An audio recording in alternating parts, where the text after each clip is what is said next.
Bonsoir tout le monde, bienvenue à l'Université de Lyon. Nous sommes très heureux de vous accueillir aussi nombreux pour ce débat autour de l'éthique et de l'intelligence artificielle. Alors ce débat prend suite à une journée à caractère, on va dire, plus universitaire, plus académique autour de l'intelligence artificielle qui a eu lieu toute la journée. Et donc là, à chaque fois, on a une chance à l'Université de Lyon, c'est qu'on a une politique assez volontariste, on va dire, des dialogues sciences et société, avec l'idée effectivement de dire qu'il faut dialoguer, échanger, partager, interroger la société par rapport à des enjeux sociaux, techniques, scientifiques en devenir. Donc on a toute une programmation que l'on relate. Alors juste petite attention, un petit coup de pub sur notre portail qui s'appelle Pop Science. Et donc, sur Pop Science, vous pouvez trouver tous les événements, des ressources produites par les universités, les grandes écoles du site de Lyon-Saint-Étienne, et puis aussi tous les acteurs de la médiation scientifique. Donc, je vous invite à regarder, il y a une infolettre, et tous les mois, tous les 15 jours même, vous pouvez avoir toutes les informations de ce type de débat. Donc, ce débat ce soir, alors ça s'inscrit aussi dans le cadre d'une plateforme qui s'appelle la plateforme Resetis. Parce qu'effectivement, il y a des enjeux au sein même du monde académique, il y a des enjeux éthiques qui se posent. Donc cette plateforme, que je vous invite aussi à découvrir sur le site de l'Université de Lyon, propose des ressources. Quels sont les textes en vigueur? Quels sont les questionnements? Elle propose des formations. Comment être sensibilisé aux questions éthiques, comment être informé des questions en lien avec l'intégrité scientifique, les questions de plagiat, les questions de copie, etc. Et puis il y a aussi des enjeux de recherche en lien. Donc tout ça, c'est tout un domaine qui est en émergence et en construction et qui est vraiment très, très, très riche. Donc alors, rendez-vous donc pour ce soir pour le débat. Alors, ce débat a été organisé avec un partenariat média avec AOC. Et je remercie de ce pas Raphaël Bourgois, qui est rédacteur en chef à ce nouveau média, qui est donc AOC, un média en ligne, analyse, opinion et critique. Et je vous invite à regarder justement sur ce site et à vous y abonner. Parce que voilà, on est complètement dans la même philosophie, c'est-à-dire que d'avoir des choses sur des débats, de la vulgarisation de bon niveau avec des chercheurs, mais en même temps accessible à tous. Donc Raphaël, je vous laisse le micro pour poursuivre cette table ronde. Merci. Alors, est-ce qu'il marche mon micro? Non, forcément, si je ne l'allume pas.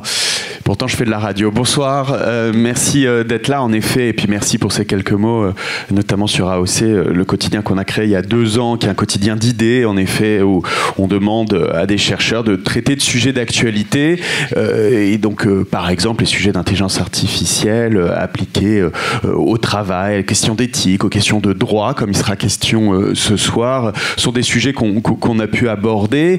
Alors, évidemment, quand on pose la question de savoir s'il y a des enjeux éthiques spécifiques liés à l'intelligence artificielle, aux mégadonnées et à la recherche, on a tendance à se dire que c'est à peu près les mêmes que ceux qui sont liés aux questions qui touchent toute la société, puisque on va traiter d'enjeux de confidentialité, d'enjeux de sécurité, d'enjeux de reproductibilité et de vérification des résultats, et tout ça, évidemment, les chercheurs connaissent ça très bien. L'intelligence artificielle fait évidemment partie intégrante de notre quotidien et de notre réflexion, depuis les choix des films ou des suggestions de films sur Netflix jusqu'au cabinet de radiologues ou les cours de justice même, paraît-il, aux États-Unis. L'impact est tel donc que les enjeux éthiques sont progressivement imposés. On a récemment entendu, ou plutôt lu, Sundar Pichai, qui est le puissant patron de Google, c'est dans le Financial Times il y a quelques jours, dire que les gouvernements du monde devaient absolument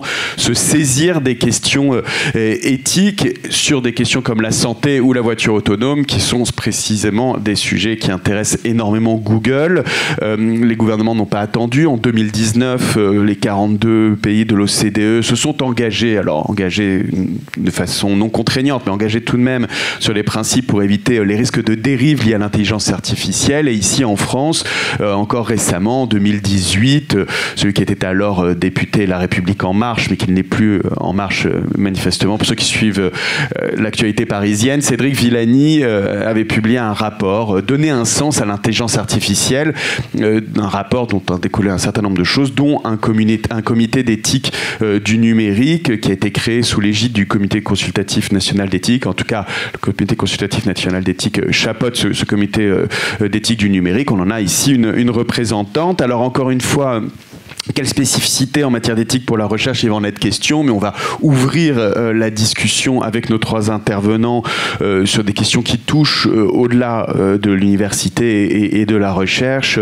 Quelles activités, quelles tâches est-il possible de confier à l'intelligence artificielle? Jusqu'où est-on prêt à aller dans la récolte et l'utilisation des mégadonnées? Peut-on accepter, au nom de l'efficacité, de voir des machines prendre des décisions sans supervision humaine? Voilà quelques-unes des questions dont il sera question ce soir avec vous. Donc Catherine Tessier, vous êtes ici en tant que représentante de l'Office national d'études et de recherche aérospatiale, où vous êtes la référente intégrité scientifique et éthique de la recherche. Vous nous direz un peu en quoi ça consiste, mais vous êtes aussi, comme je le disais, membre de ce comité d'éthique du numérique qui a été créé très très récemment, il y a quelques semaines, à peine 2 mois je crois, vous me disiez avant de commencer. À côté de vous, Paola Tubaro, vous êtes chercheuse au CNRS à l'université Paris-Sud, économiste et sociologue, c'est ça, de l'intelligence artificielle, des mégadonnées. Et vous, ce qui vous intéresse notamment, c'est les questions de travail, l'intelligence artificielle appliquée au travail. Vous avez beaucoup collaboré avec un chercheur, Antonio Casilli, qui a écrit d'ailleurs dans AOC et qui a publié récemment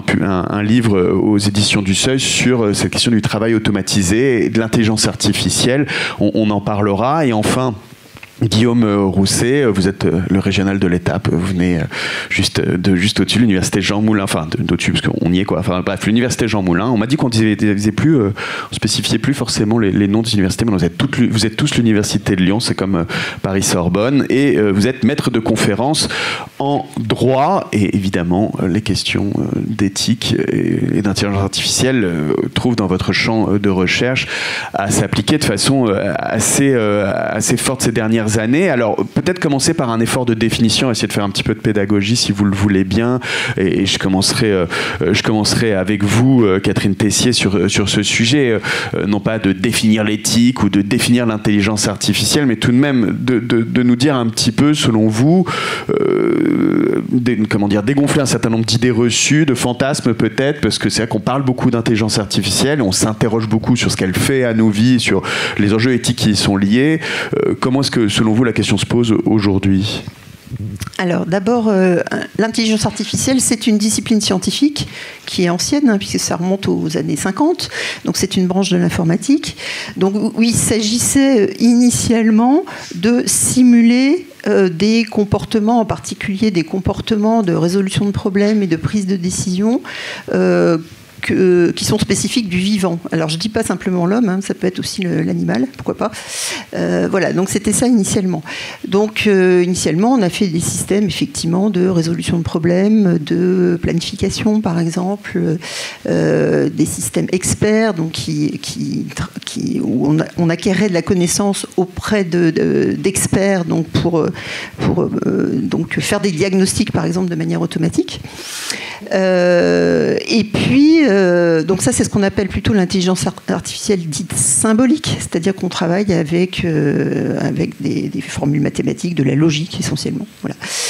Et puis, plus récemment, étant donné qu'on a maintenant, grâce à Internet en particulier, une masse de données considérable, l'idée c'est d'exploiter cette masse de données considérable, et on passe à des choses, à des programmes donc qui exploitent plus l'aspect statistique de ces données. Donc ce sont des maths, ce sont des stats qu'il y a derrière. Donc je dégonfle le mythe. Ce qu'on appelle l'IA aujourd'hui, en fait, ce sont des programmes basés sur de la statistique et qui font essentiellement des corrélations. Voilà, donc ça n'a rien d'intelligent. Voilà. Alors c'est peut-être artificiel, mais ça n'a rien d'intelligent. Voilà, donc ce sont des programmes qui font des statistiques. Donc ça, c'est une première chose. Voilà. Alors après, quand on parle d'éthique, alors qu'est-ce que c'est que l'éthique ? L'éthique, il s'agit essentiellement, pour faire court, parce qu'on pourrait en parler des heures, mais de se poser des questions. voilà. De se poser des questions sur ce qu'on fait en tant que chercheur, sur sa recherche, sur son sujet de recherche, sur pourquoi on cherche sur ce sujet-là en particulier et pas sur tel autre, et puis sur la façon de mener ses recherches, ça c'est autre chose, et puis aussi sur les impacts de cette recherche sur la société. Voilà, donc en très court.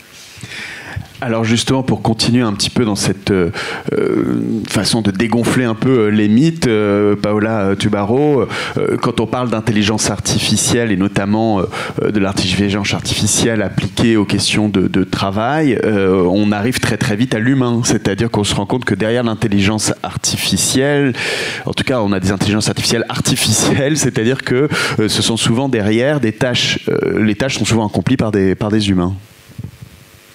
Ça marche. Oui, ça marche, oui. Parfait. Et je compléterai ce que Catherine vient de dire en montrant justement que l'intelligence artificielle n'est pas complètement intelligente, au moins dans sa version actuelle, malgré ses succès quand même formidables des dernières 10 années. Et moi, je rajouterais qu'elle n'est pas non plus complètement artificielle. Pourquoi ?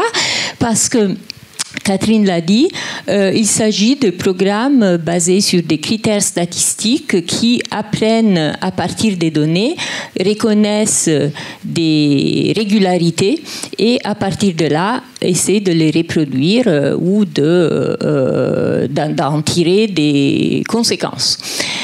Donc, par exemple, l'exemple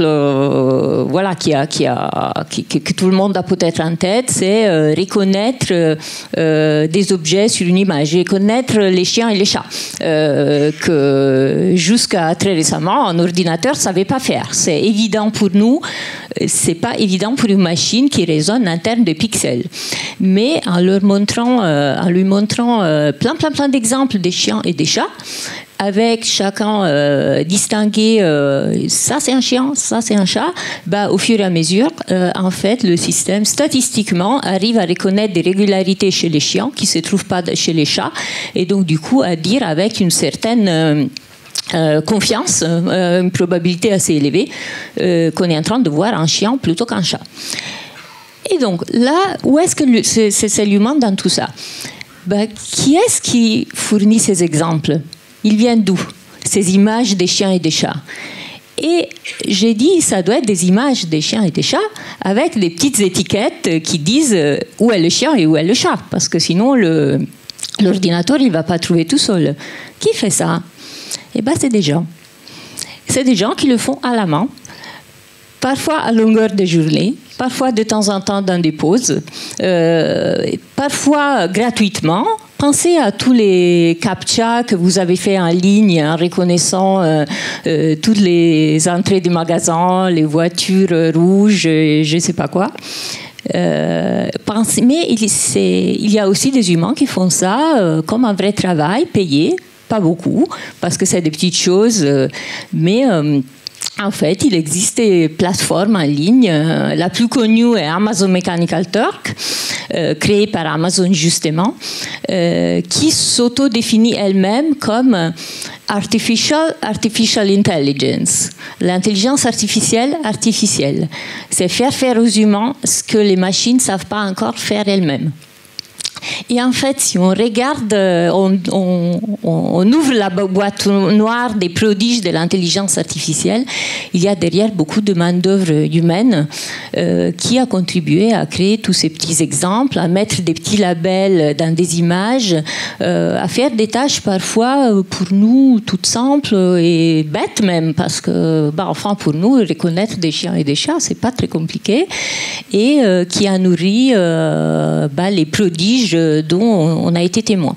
Donc voilà, je m'arrête là pour l'instant. Oui, on va avoir l'occasion d'y revenir certainement, Paola Tubarro, mais justement pour terminer ce premier tour de table, Guillaume Rousset, ce qui est intéressant, c'est que dans ces deux premières interventions, on entend que finalement la question de la différence entre l'homme et la machine est au centre de cette réflexion sur l'intelligence artificielle, c'est-à-dire ce que l'intelligence artificielle est capable de faire, que l'humain n'est pas capable de faire, comment est-ce que l'intelligence artificielle peut venir en support ou non, comment est-ce que l'humain vient en support de l'intelligence artificielle aussi. Et justement, je sais que vous, c'est quelque chose qui vous intéresse particulièrement, notamment dans la question qui sont liées aux questions de droit, c'est cette confusion ou plutôt cette différence entre l'homme et la machine quand il s'agit de ces mégadonnées, ces questions d'intelligence artificielle. Tout à fait. Effectivement, ce qui est intéressant, c'est de voir que dans les précédentes interventions, on voit un peu, pour reprendre une expression qui a été utilisée, que l'intelligence artificielle se dégonfle un peu d'elle-même, c'est-à-dire qu'il y a une sorte de mythe médiatique, marketing, qui nous laisse penser qu'il y a un peu une sorte de messianisme, de nouveau messianisme dans l'intelligence artificielle, alors qu'en réalité, vous l'avez dit madame, c'est quelque chose qui n'est pas si récent que ça. Alors ancien, ça dépend à la question de l'échelle. Mais en réalité, ce qui est intéressant de voir, c'est qu'il y a aussi souvent une confusion entre ce qui relève d'un côté vraiment de l'intelligence artificielle et ce qui relève de l'autre côté des technologies. J'ai pu participer à un travail de recherche avec différents collègues d'autres universités en pluridisciplinarité, où en réalité, nous, ce qu'on mettait derrière le mot intelligence artificielle, c'était quelque chose de très spécifique. Mais les professionnels avec lesquels on travaillait mettaient derrière toutes les technologies ou les nouvelles technologies. Et c'est vrai que dans ce cas-là, il y a une sorte de glissement, de décalage entre ce qu'on pense être l'IA et ce que la technologie constitue vraiment derrière. Et effectivement, ce qui est intéressant, c'est que ces notions d'IA ou de nouvelles technologies, ce sont des notions qu'il convient de définir d'un point de vue technique. On a 100 fois raison de le faire. Et la question, dans ce cas-là, par ricochet, se pose de savoir s'il faut les définir d'un point de vue juridique. Et je vous dis de manière très, très simple et très claire qu'il n'y a aucune définition juridique, ni de l'intelligence artificielle, ni de la nouvelle technologie.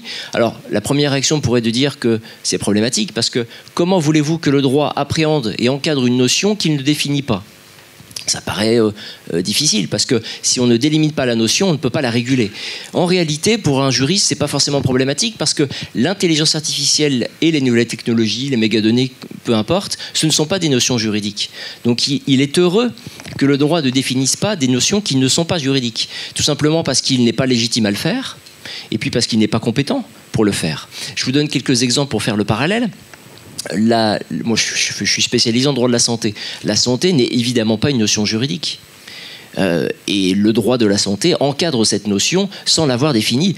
Le droit de la consommation avec la notion de consommation qui est économique, c'est pareil. La vie, la mort, ce ne sont pas des notions juridiques. Il y a des critères permettant de constater la vie ou de constater la mort, mais ce ne sont pas des notions juridiques. Donc que le droit ne les définisse pas n'empêche pas au droit de les encadrer. Et pour rebondir directement sur ce que vous dites, la question des personnes et des choses finalement. Parce que ce qui est intéressant, c'est qu'on voit, non pas en droit français, en tout cas pas encore, mais on voit dans certains droits étrangers des évolutions juridiques fondamentales se faire en reconnaissant la personnalité juridique à des robots. Bon, ok, c'est anecdotique, ça fait sourire. Et on se dit, mais d'un point de vue juridique, c'est fondamental parce que, en tout cas en droit français, il y a une distinction essentielle entre d'un côté ce que l'on appelle les personnes et de l'autre côté ce qu'on appelle les choses. Les personnes, c'est quelque chose que vous connaissez naturellement parce que ça renvoie aux personnes physiques, nous.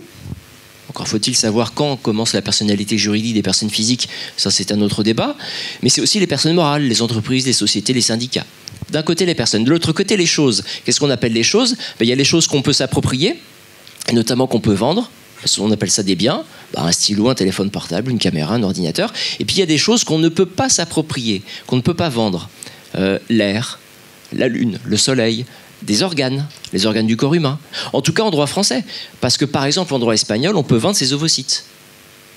Donc je ne me souviens jamais exactement de la phrase de Pascal qui dit vérité au-delà des Pyrénées, mensonge en deçà. Enfin bon, vous voyez l'idée. Ça montre aussi que ce que je peux dire, c'est aussi dépendant d'un droit national. Et donc, on a d'un côté les personnes et de l'autre côté les choses, et c'est une distinction fondamentale qui est troublée, rebattue par la reconnaissance d'une personnalité juridique au robot. C'est-à-dire que, ce n'est pas le cas en droit français, mais ça pourrait être le cas, c'est le cas dans d'autres droits étrangers. On prend un objet qui est dans la catégorie des choses et on le transfère dans la catégorie des personnes. Vous allez me dire, bon bah oui, et alors ?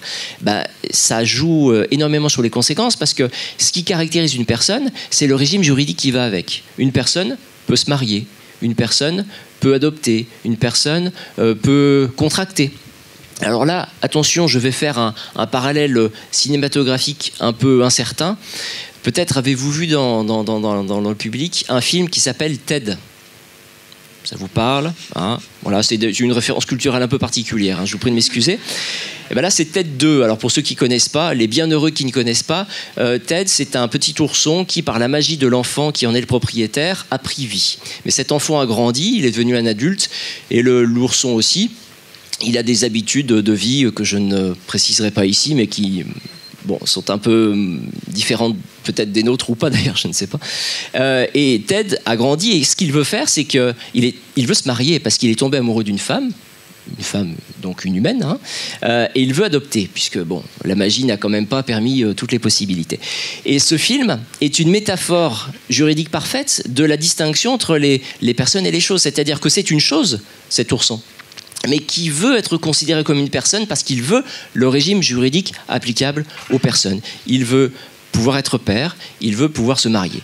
Et donc, si on dit que demain, le robot est une personne, ça pose énormément de questions juridiques par ricochet. Et c'est ça qui est fondamental. Oui, on a vu récemment que les animaux étaient sortis du statut de chose pour rentrer dans un autre statut. Donc c'est vrai que toujours avec des questions éthiques derrière, mais comme on ne parle pas des animaux ici, qui ne sont pas des intelligences artificielles, on va quand même essayer d'avancer si vous le voulez bien. Et justement, après avoir dégonflé un petit peu les uns et les autres, ce qu'on entendait par intelligence artificielle, il ne faudrait pas non plus laisser entendre qu'il n'y a pas de vraies questions, sinon on n'aurait pas 1h30 de discussion ce soir, des vraies questions éthiques et des vrais enjeux notamment autour et évidemment de ce qu'on appelle les mégadonnées. Alors c'est vrai qu'on lit, encore une fois, on va lier un peu systématiquement l'un à l'autre de façon peut-être, je vous vois lever un peu les yeux au ciel, Catherine Tessier, mais c'est vrai qu'on va parler des deux, non pas indistinctement, mais on va toujours parler un petit peu des deux ensemble, parce que ce qui est lié, c'est que la collecte des mégadonnées et l'utilisation qu'on en fait, qui permet en tout cas les intelligences artificielles de s'éduquer, puis pour reprendre un petit peu ce que vous expliquiez tout à l'heure, fait que voilà, les deux sont liés. Et donc, il y a bien quand même, malgré le fait que les intelligences artificielles, c'est pas Terminator encore, ou la Matrice, mais malgré tout, il y a quand même des enjeux éthiques qui se posent aujourd'hui. Oui. Alors, je vais d'abord corriger ce que vous venez de dire. Vous avez dit les intelligences artificielles. Alors, non. On dit les humains, les hommes, les femmes, les animaux, etc. Encore une fois, l'intelligence artificielle, c'est une discipline scientifique. Donc, il n'y a pas des intelligences artificielles qui se promènent. Non. D'accord ? Voilà. Non, c'est comme si on disait il y a des mathématiques qui se promènent ou des physiques qui se promènent, ça n'a pas grand sens. D'accord ? Donc, voilà. Donc, il y a des programmes qui relèvent de l'intelligence artificielle. Donc, moi, je préfère parler de programmes, comme ça, au moins, voilà, il n'y a pas de problème. Alors, si on parle des données, justement. Monsieur Cornuagel a évoqué la question tout à l'heure. Ces données, très bien. Qui les a produites ? La plupart du temps, c'est vous, autant que vous êtes. D'accord ? Gratuitement. D'accord ? Et elles sont exploitées, vendues, revendues, etc. Sans que vous le sachiez d'ailleurs. Hein. Bon. Sans que vous ayez explicitement consenti à ça. D'accord ? On vous a demandé le consentement ? Sûrement pas. Et puis là-dedans, il y a sûrement des données à caractère personnel. C'est-à-dire, outre votre nom et votre prénom, mais vos déplacements quotidiens, ce que vous mangez, hein, on l'a évoqué tout à l'heure, vos cercles d'amis, vos préférences diverses et variées, etc. Bon. Donc, vous n'avez pas consenti à ça. Donc, ça, c'est déjà une première question. Deuxièmement, mais c'est lié, ces données, qui a le contrôle dessus ? Alors, ce coup-ci, c'est plus vous. Bien que vous les ayez fournis peut-être, hein, mais ce n'est plus vous. Donc, ce sont en général des grandes sociétés et qui, le plus souvent, ne sont pas françaises, ni même européennes. D'accord ? Donc, et ensuite, on va bâtir, y compris en recherche, hein, d'ailleurs, on va bâtir des systèmes qui vont utiliser ces données, d'accord ? Qui ne sont pas chez nous, d'accord ? Dont on n'a pas le contrôle. Okay. Donc se pose là un problème éthique, mais aussi un problème de ce qu'on appelle de souveraineté. Hein, c'est-à-dire si on bâtit, des logiciels qui exploitent au hasard les réponses aux grands débats, et qu'on confie ça à une société américaine, c'est pas de la fiction. Hein. Ça pose un problème majeur de souveraineté quand même. et donc un problème éthique. C'est-à-dire que voilà, des choses qui dépendent quand même de ce qui fait la nation, hein, l'État, etc., hop, ça part ailleurs. Et on n'a plus le contrôle dessus, y compris l'État d'ailleurs. D'accord ? Donc si on pense aux données de santé, donc je pense au Health Data Hub, qui a un joli nom français, n'est-ce pas ? Qui est en cours de création, ce qui a été choisi justement comme entrepôt de données, le fameux nuage, là on ne sait pas trop où il est, si on sait où il n'est pas en France, ni même en Europe. Donc là, et là, en plus, il s'agit de données sensibles, et puis il s'agit de données de santé. Donc voilà, par exemple, quelques problèmes éthiques et politiques, d'ailleurs, qui se posent. Et alors justement, ces problèmes que vous soulevez, on entend bien qu'ils se posent politiquement dans la société, mais est-ce qu'ils se posent aussi, je me tourne par exemple vers vous, Paola Tubaro, est-ce qu'ils se posent dans la recherche, c'est-à-dire, puisque c'est aussi le thème de ce soir, c'est-à-dire cette souveraineté sur les données, cette façon de les produire, de les récolter, et est-ce qu'on pourrait imaginer que c'est plus clos, c'est plus encadré quand il s'agit de la recherche, ou est-ce qu'il y a les mêmes problèmes qui se posent ? En fait, il y a le même problème qui se pose. D'une part, à cause du fait que, effectivement, les grandes masses des données qui sont exploitées par les systèmes d'intelligence artificielle, en fait, la recherche n'a absolument pas l'équivalent de ce que possèdent les grandes entreprises multinationales qui viennent d'être évoquées. Et donc, souvent, en tant que chercheur, si on veut utiliser ces données, utiliser des données pour développer quelque chose, une nouvelle analyse, un nouvel algorithme, des nouveaux résultats, il faut s'appuyer sur des collaborations avec ces acteurs-là, et du coup être contraint, on n'est plus dans une situation de liberté de recherche telle qu'on pourrait la concevoir en tant que recherche publique, en fait. Donc, il y a effectivement un problème d'accès en général, et si on n'a pas accès, à quelles conditions on est en mesure d'avoir un accès à des données qui permettent des développements de haut niveau. Donc ça, c'est un problème majeur qui touche fortement la recherche et qui est nouveau, parce qu'on n'est pas forcément habitué à ça. On était, dans mes disciplines, l'économie, la sociologie, on était habitué, par exemple, à travailler avec les données de la statistique publique, voilà, il y avait des conditions d'accès, un contrôle sur les données personnelles et sensibles. Et puis, on n'avait pas assez posé d'autres questions que ça, on va dire. Et puis, je dirais aussi qu'il y a parfois des choses qui sont comprises en potard quand on s'élance derrière quelque chose qui apparaît comme une grande opportunité de faire quelque chose de nouveau et de très bien. Je parlais tout à l'heure des plateformes qui font faire aux gens des micro-tâches, par exemple d'annotation d'images pour les algorithmes d'apprentissage statistique qui nourrissent l'intelligence artificielle.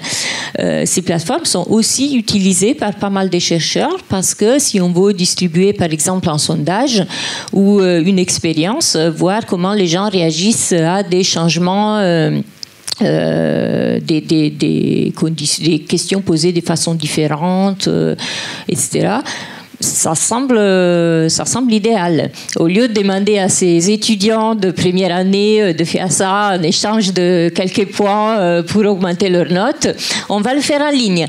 Et là, beaucoup de questions se posent. Au-delà de tout ce qu'il peut avoir à faire avec la représentativité statistique et tout cela, la question est comment on est en train de traiter ces personnes. Est-ce qu'on est en train de les rémunérer justement? Est-ce qu'on n'est pas en train d'encourager des formes de travail qui sont précaires, qui sont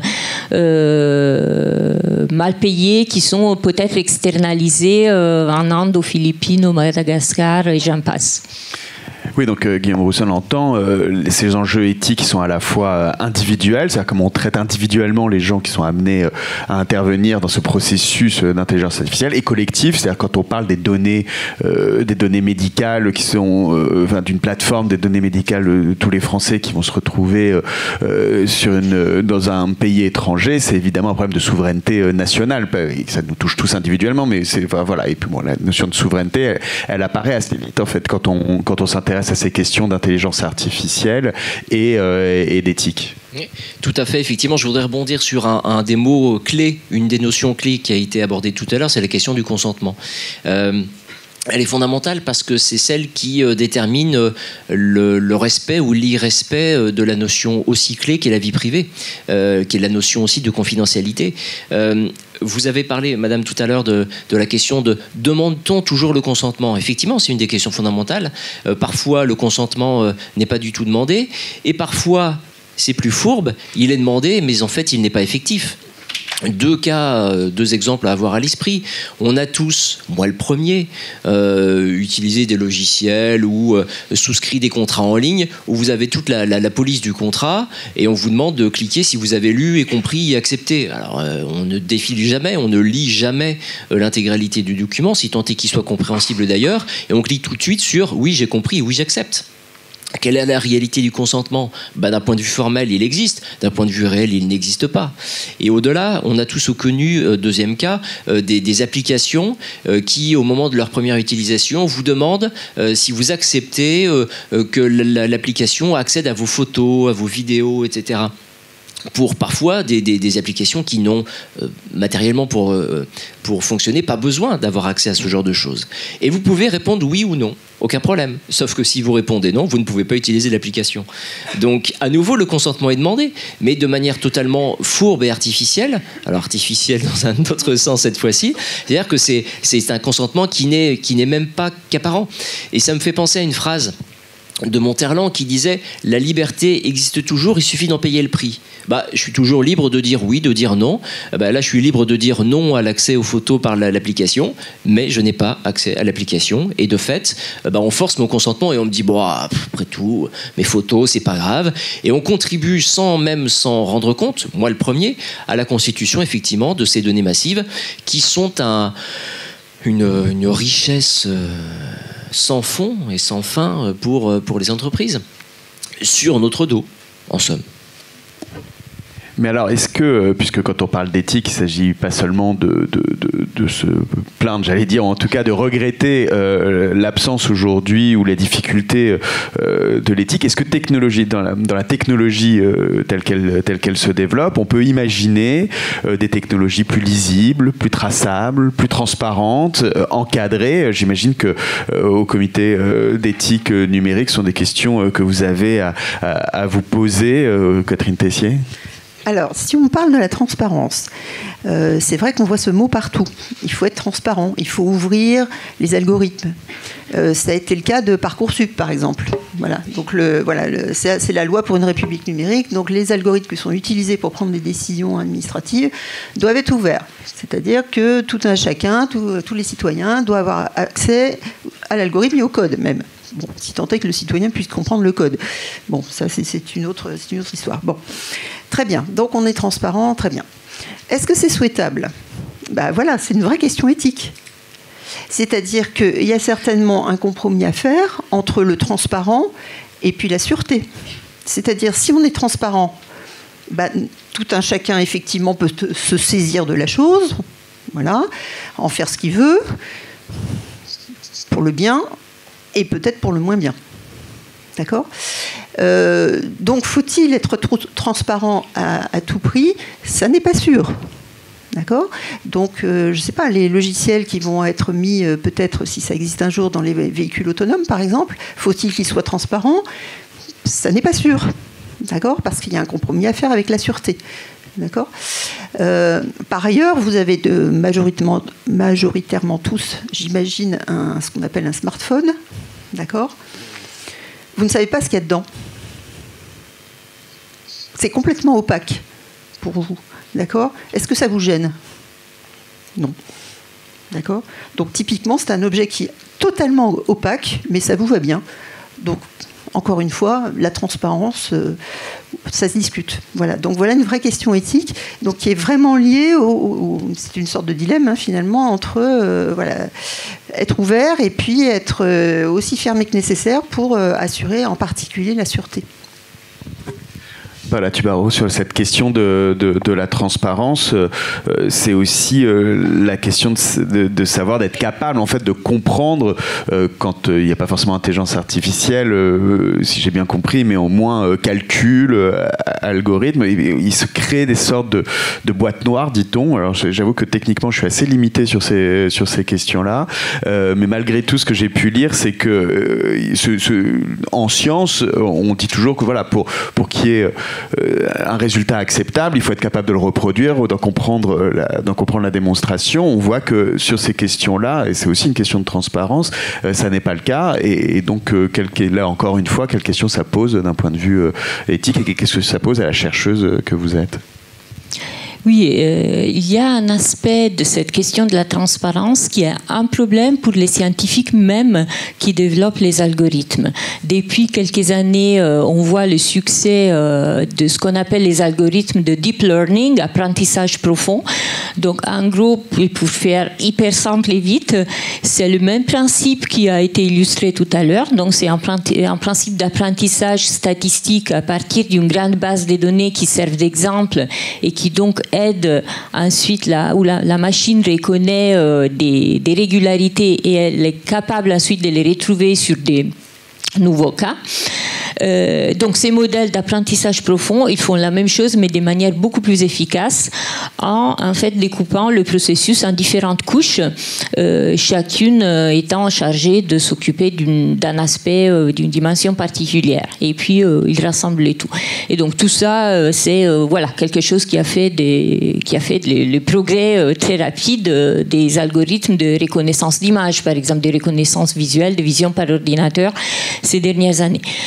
La difficulté de ces algorithmes-là est que, comme tous les passages sont découpés en couches, ça devient très très difficile de comprendre le résultat final, y compris par les scientifiques eux-mêmes qui ont construit l'algorithme. C'est-à-dire qu'ils voient la logique générale, mais après, pourquoi, à partir de telle base de données en entrée, il a produit ce résultat en sortie?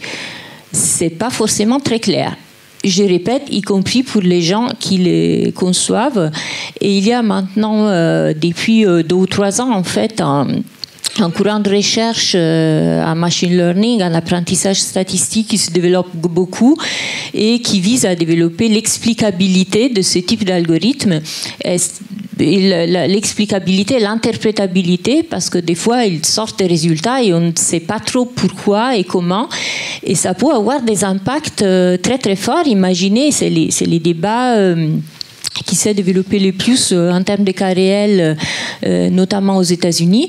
Imaginez un service de RH qui emploie un algorithme de ce genre pour faire un tri initial des CV qui sont envoyés en réponse à une offre d'emploi.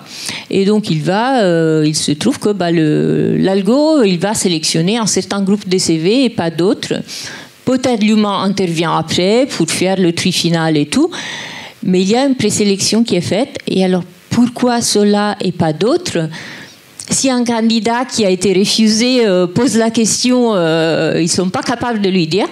Et donc, du coup, ça pose un problème, un vrai problème, en fait, qui est éthique, mais qui est aussi pratique et concret, parce qu'il peut y avoir parfois des régularités que l'ordinateur détecte et que nous, les humains, on ne voit pas et qui ne sont pas forcément pertinentes pour notre problème et qui, d'une manière ou d'une autre, apparaissent comme importantes.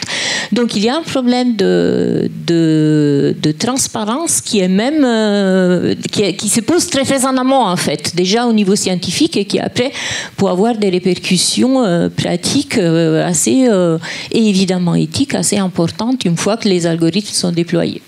Catherine Tessier, vous vouliez réagir? Oui, je vais compléter votre réponse. Comme on l'a dit tout à l'heure, donc ce genre d'algorithme fait des corrélations, donc c'est basé sur des statistiques, donc ce sont des nombres, d'accord? Donc c'est ce qu'on appelle de l'information asémantique, c'est-à-dire que ça n'a aucun sens. D'accord, voilà, au sens où ceci c'est une table, voilà. Peut-être qu'il va reconnaître, et encore le mot est faux, il ne reconnaît rien du tout. Voilà, la sortie va être, c'est une table, mais l'algorithme ne comprend rien, ne reconnaît rien, il met une étiquette table parce que c'est le résultat de sa corrélation. Mais pour lui, ça ne veut absolument rien dire. Et ça, il faut bien le garder en tête. Hein, et voilà. En revanche, ce qu'on peut retrouver, et pour aller un petit peu plus loin par rapport, par exemple, à l'exemple des CV triés par un algorithme, je parlais tout à l'heure des cours américaines qui peuvent avoir recours aussi pour l'aide à la prise de décision. C'est pas encore des programmes d'intelligence artificielle qui jugent les gens, mais il y a des programmes qui aident à la prise de décision, et on voit se reproduire dans ces programmes les préjugés, notamment les préjugés racistes, qu'on peut retrouver plus largement dans les décisions de justice aux États-Unis comme ailleurs évidemment. Et donc ça pose cette question, Guillaume Rousset, qui est aussi une question éthique, c'est comment est-ce que ces programmes, puisqu'ils s'appuient sur des données, je pense aussi par exemple au chatbot, donc ces robots de discussion qui, comme ils s'appuient sur les données qu'ils ont sur Internet, très vite pareil, tiennent des propos injurieux, des propos racistes, parce que c'est à peu près la majorité de ce qu'on trouve sur des conversations sur Internet. Effectivement, cette question de la justice prédictive, elle est intéressante. Elle est intéressante parce qu'elle est fascinante. Et justement parce qu'elle est fascinante, elle est dangereuse. Elle est fascinante parce que ce serait tellement simple, tellement intéressant de pouvoir dire, voilà, il y a un cas qui est soumis à un juge, il y a un contentieux, et j'appuie sur un bouton. Je lance l'algorithme, et l'algorithme me donne une solution. Ce serait simple, et on aurait tendance à penser que c'est objectif, puisque la machine ne va pas avoir d'opinion, la machine ne va pas avoir de préjugés, et la machine va juger toujours de la même manière des cas qui sont convergents. Ça, c'est assez naturellement attirant, hein, on peut assez facilement l'entendre. Pourtant, effectivement, il faut savoir qui programme la machine, qui configure l'algorithme, et surtout, il faut comprendre que quand on est dans un algorithme, je ne suis pas dans ces spécialités-là, mais j'ai l'impression qu'il y a une forme de binarité dans quelque sorte, c'est-à-dire qu'il y a un certain caractère mathématique à des solutions possibles, alors que le droit, en réalité, est d'une...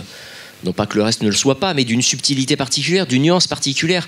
Quand je fais des cours de droit à des professionnels de santé qui ne connaissent donc pas ces notions, ils me disent, mais attendez, comment ça se fait par exemple qu'en première instance, une cour d'assises ait dit que tel accusé était coupable et qu'en appel, il ait été acquitté? Comment peut-on se tromper à ce point? Eh bien, en réalité, les choses sont beaucoup plus complexes que ça. Je vais vous donner juste mais c'est un simple exemple. L'affaire de la crèche Babilou, vous en avez tous entendu parler en tant que citoyen, cette femme de confession musulmane qui, après un congé maternité, revient voilée dans une crèche. Et l'employeur lui dit non, il faut enlever votre voile, il y a un principe de neutralité. Et elle, son argument, c'est de dire qu'on est dans une structure privée, pas dans un secteur public. Et les juges ont, première instance, deuxième instance, cassation, eu tous des positions différentes. Non pas que les uns avaient particulièrement tort ou les autres particulièrement raison, et je ne me prononce pas sur le fond, c'est juste que le droit n'est qu'un outil, comme à mon avis l'intelligence artificielle, même si j'ai bien saisi que c'était une discipline, ce qui peut en résulter ne sont que des outils, et les outils ne sont ni bons ni mauvais, ça dépend comment et pourquoi on les utilise. Et sur la justice prédictive, c'est pareil, c'est-à-dire que réduire l'outil à ça, c'est probablement dangereux, et je vais vous donner juste deux exemples, un ancien et un actuel. En droit pénal, on a toujours été tenté par ça. En matière de justice, il y a un criminologue qui a inventé la prédiction des infractions. Il s'appelait Lombroso, je crois, en fonction de la configuration du visage. J'ai des pommettes d'une manière, des oreilles d'une manière, un menton proéminent ou pas, une calvitie ou pas, etc. Et ça va dire le type d'infraction susceptible d'être commise par la personne qui. Ça nous fait rire. Ça nous fait rire. Mais à l'époque, c'était un dogme scientifique qu'on se disait, mais mon Dieu, regardez comment on va pouvoir lutter contre les infractions quand on va savoir cela. Donc ça nous fait rire, c'est risible, sauf que qu'est-ce qu'on fait avec la justice prédictive, et surtout qu'est-ce qu'on fait avec les neurosciences? Les neurosciences, c'est comment la configuration neurologique va nous permettre de savoir si finalement je suis coupable ou pas. et finalement si je suis configuré pour un certain type de comportement et un certain type d'infraction. Ce qu'on reproche à Lombroso en pouffant au début du XIXe siècle, on le fait d'une autre manière et on le refera d'une autre manière. Donc cette justice prédictive, c'est un outil fantasmé et probablement erroné et dangereux. La question qu'on pose depuis tout à l'heure, finalement, elle mérite d'être un petit peu précisée sur les craintes qu'on peut avoir et le rapport qu'on peut avoir à l'intelligence artificielle comme discipline et aux mégadonnées. Est-ce qu'on s'attend à ce que ces programmes d'intelligence artificielle nous aident, ça nous aide à prendre des décisions, aident le radiologue, pardon, à bien lire une radio et à nous dire, l'aider à voir ce qu'ils n'auraient pas vu normalement. Est-ce que elles vont nous augmenter, donc ça aller un peu plus loin, c'est-à-dire nous permettre vraiment d'être vraiment meilleurs, ou est-ce que elles vont nous remplacer tout simplement, et donc est-ce que la machine va être amenée à prendre des décisions, et surtout est-ce qu'on peut accepter l'une de ces étapes sans nécessairement aller jusqu'au bout et jusqu'au remplacement? Catherine Tessier. Alors, d'abord, la machine, je suis désolée, je recorrige, ne prend pas de décision. Oui. Elle fait des calculs. Alors, on peut dire qu'elle calcule. On pourrait abandonner notre décision à la machine. Donc, elle fait des calculs. Alors, en matière de radiologie, par exemple, ou de dermatologie, manifestement, c'est très utile parce que, effectivement, un professionnel, ne peut pas, dans sa tête, avoir tous les cas possibles, etc. Donc, c'est une aide, effectivement, qui est très précieuse. Ça, c'est indéniable. Et s'en passer serait vraiment dommage. Ça, c'est sûr. Par contre, j'ai un exemple qui date d'avant-hier. Donc, c'est très récent. Le problème, c'est que, et M. Cornejol l'a dit tout à l'heure, il n'y a pas de données sans biais. Pas possible. Donc il y a des biais partout. Et d'ailleurs, les systèmes de justice prédictive, évidemment, reproduisent et même renforcent les biais qu'il y a déjà dans la société.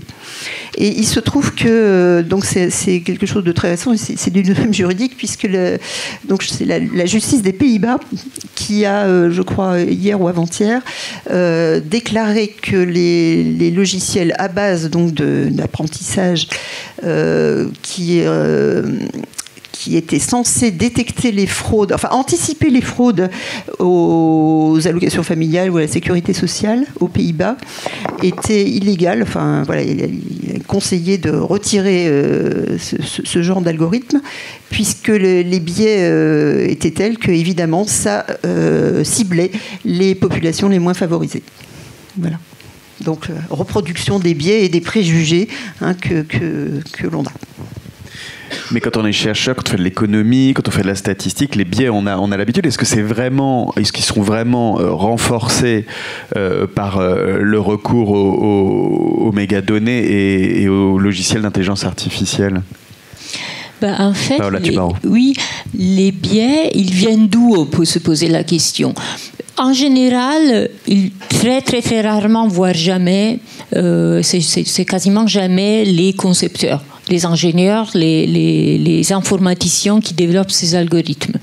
En général, c'est pas eux qui injectent des biais dans le truc qu'ils construisent. En général, les biais, ils viennent des bases de données qui sont utilisées pour justement fournir à la machine des exemples à partir desquels elle va faire ses calculs statistiques. Et plus ces bases de données sont larges et récupérées sans aucune logique de représentativité statistique, plus elles reproduisent en fait des biais qui existent déjà dans notre société, qui ne sont pas nouveaux, donc contre les minorités, contre les femmes. Le cas, je reprends vite fait l'exemple des CV que j'avais fait tout à l'heure. En fait, il y a eu un cas assez connu, je crois de mémoire que c'était chez Amazon, où ils avaient testé un algo de tri des CV, et ils s'apercevaient qu'en fait, ils sortaient comme des bons candidats que des hommes. Et ils sont allés regarder, et en fait, ils se sont rendus compte que dans l'historique des recrutements passés de Amazon qu'ils avaient fournis à l'algorithme comme matière première pour apprendre, il y avait principalement des recrutements masculins. Et du coup, l'algo a on va dire, tirer la conséquence. Il ne tire pas la conséquence lui-même, mais enfin bon, il n'a même pas assez de CV féminins comme repère, en fait. Et du coup, il va beaucoup mieux trier quand c'est un CV masculin. Et donc, il reproduit en fait un biais qui était préexistant, qui n'était pas fait exprès, qui n'était pas voulu, mais qui en fait reflète une histoire passée, dans ce cas d'une entreprise, mais qui peut être d'une collectivité, qui peut être en fonction de quelle est l'origine des données en fait, et de quoi on parle. Et donc, du coup, on peut citer justement plein d'autres exemples, les groupes ethniques, les populations d'origine immigrée, etc., qui se trouvent à être souvent défavorisées. Et donc, en fait, c'est la taille même de ces données qui est à l'origine des biais. Et des fois, c'est même très, très difficile de les détecter parce qu'on ne s'en aperçoit pas forcément au départ du fait qu'il y a une les proportions ne sont pas bonnes, et c'est souvent trop tard qu'on s'aperçoit qu'il y avait un problème quelque part. Voilà. Oui, mais alors justement, est-ce qu'on ne pourrait pas essayer de les neutraliser ? J'ai vu qu'à l'université de Stanford, ils ont lancé une formation d'éthique pour les ingénieurs, et donc ne suffirait-il pas de dire à cet algorithme le genre, l'origine ethnique, l'origine sociale ne sont pas des critères pertinents, ne va pas regarder ces critères-là et base-toi sur autre chose. Oui, le problème, c'est que la machine, surtout quand c'est un algorithme, ce que j'ai mentionné tout à l'heure, de deep learning, d'apprentissage profond, il pourrait retrouver le genre à partir d'autres choses. Donc même si on élimine cette variable de la base de données, donc on ne dit pas, on l'enlève, mais en fait, si le genre est corrélé avec, par exemple, le fait de ne pas être recruté, et du coup, il risque de le retrouver sans qu'on puisse vraiment contrôler la chose. Donc, c'est vraiment un problème très profond. Et c'est vrai que c'est très bien qu'il y ait ces tentatives-là de voir comment on peut corriger, mais à aujourd'hui, en fait, toutes ces tentatives sont imparfaites. C'est bien que ça se fasse, mais une vraie solution n'a pas encore été trouvée. Alors, ça fait presque une heure qu'on discute éthique et intelligence artificielle. On n'a toujours pas parlé du cas qu'on voit toujours apparaître quand on pose cette question, qui est le cas de la responsabilité, notamment dans le cadre des voitures autonomes, le fameux dilemme du tramway. Qu'est-ce qu'on va faire ? Vous levez les yeux au ciel, mais il faut l'aborder, Catherine Tessier, puisque tout le monde est venu ici en se demandant est-ce que la voiture doit tuer le conducteur ou tuer la petite fille qui traverse la rue ? Et donc voilà, non mais c'est vrai que quand on pense à éthique et intelligence artificielle, c'est vrai qu'en ce moment, et notamment avec ces questions de la voiture autonome, c'est une des questions qui vient. Vous travaillez spécifiquement là-dessus. Donc d'abord, est-ce que vous y réfléchissez dans les termes que je viens d'énoncer, qui sont ceux qu'on voit un petit peu partout ? Est-ce qu'il y a, selon vous, d'autres questions malgré tout qui se posent en termes éthiques quand on pense à la voiture autonome, qui est probablement l'application des programmes d'intelligence artificielle qui va arriver là dans les années à venir, assez massivement, en tout cas c'est ce qu'on nous promet. Alors je vais faire tomber un mythe aussi, c'est quasiment un faux problème. Voilà. Alors c'est vrai que c'est très rigolo, ça a été hyper médiatisé, c'est toujours ce qu'on voit. Dès qu'on voit voiture autonome, hop, on voit un dilemme du tramway. Vous connaissez tous le dilemme du tramway ? Bon, voilà. Donc en gros, un tramway à toute vitesse, est-ce qu'on le laisse sur la voie tuer 5 personnes ou est-ce qu'on le détourne pour ne tuer qu'une personne ? Voilà. Donc c'est une situation de dilemme moral, c'est-à-dire qu'il n'y a une situation où il n'y a pas de bonne solution. Bien. Donc c'est un faux problème. On va le traiter dans le cas de notre avis sur la voiture autonome, mais de manière très très marginale. Il y a bien d'autres problèmes éthiques qui se posent vis-à-vis de la voiture autonome avant de parler de celle-là. D'ailleurs, une bonne illustration, c'est est-ce que vous avez été confronté à une situation de dilemme moral lorsque vous avez passé le permis de conduire ? Je ne crois pas. Bon. Voilà. Donc ça, c'est une première chose. Deuxième chose, j'ai un doctorant qui vient de soutenir sa thèse donc, sur la modélisation de cadre éthique et sur la définition formelle du dilemme moral. On y a passé 1 an quand même à définir ce que c'était un dilemme moral. Donc c'est bien beau de dire il faut que la voiture résolve le dilemme, etc. Sauf qu'elle le reconnaît comment, le dilemme ? Ça, personne ne pose la question. Or, c'est la première question qu'il faut poser. C'est-à-dire qu'avant de résoudre, entre guillemets, un dilemme moral, il faut l'avoir reconnu. Il faut avoir reconnu automatiquement que c'est une situation de dilemme moral. Et ça, eh bien, c'est pas facile. Du tout. Et ça, c'est pas l'apprentissage, enfin, même sur des situations d'apprentissage, je sais pas si on y arriverait. C'est très très complexe puisqu'il y a justement des valeurs qui sont en jeu, des valeurs morales, et que, voilà, c'est très complexe. Donc, problème de la reconnaissance de situation de dilemme, bon, ça c'est un problème en soi. Et ensuite, faut-il déléguer, si tant est que la situation puisse se produire, et encore une fois, je répète, ça reste quelque chose de très très marginal, faut-il laisser à une machine le calcul de ce genre de décision? Donc ça, c'est une vraie question. J'ai même des collègues qui prônent de dire « laissons faire le hasard » dans ces cas-là. Ce qui serait la solution la plus juste, au sens éthique. C'est-à-dire qu'on programme un vrai hasard dans la machine et voilà, on tire au sort, en fait. Voilà, ce qui serait, en fait, la situation la plus juste. Voilà, ça peut vous paraître bizarre, mais c'est comme ça. Vous voulez réagir, oui, Paula Tibero? Si je peux juste rebondir, allant absolument dans le même sens d'ailleurs, mais avec un exemple concret de, pas de dilemme, mais enfin, vous vous rappelez peut-être de l'accident mortel qui malheureusement a eu lieu l'année dernière, non, il y a 2 ans peut-être, 2018 je crois, vers le printemps 2018, une voiture autonome de Uber en test en Arizona a tué une femme à vélo. Et alors actuellement, en fait, aucune voiture autonome ne circule sans quelqu'un dedans. C'est-à-dire qu'il doit y avoir des personnes qui ne sont pas des chauffeurs, mais qui en fait, sont là pour veiller aux questions de sécurité. Et en fait, donc après, il y a eu un procès, évidemment, et tout cela. Et donc, je ne suis pas juriste, mais en fait, ce que j'ai compris est que le juge a considéré, au moins au premier abord, que le responsable était la personne qui était là au poste de conduite.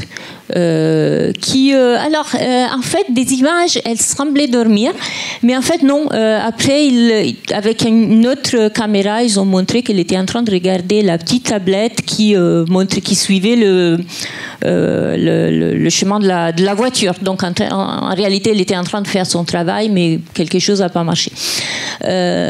Donc, c'est pour dire on est quand même assez loin technologiquement d'une situation où ces questions se poseraient vraiment.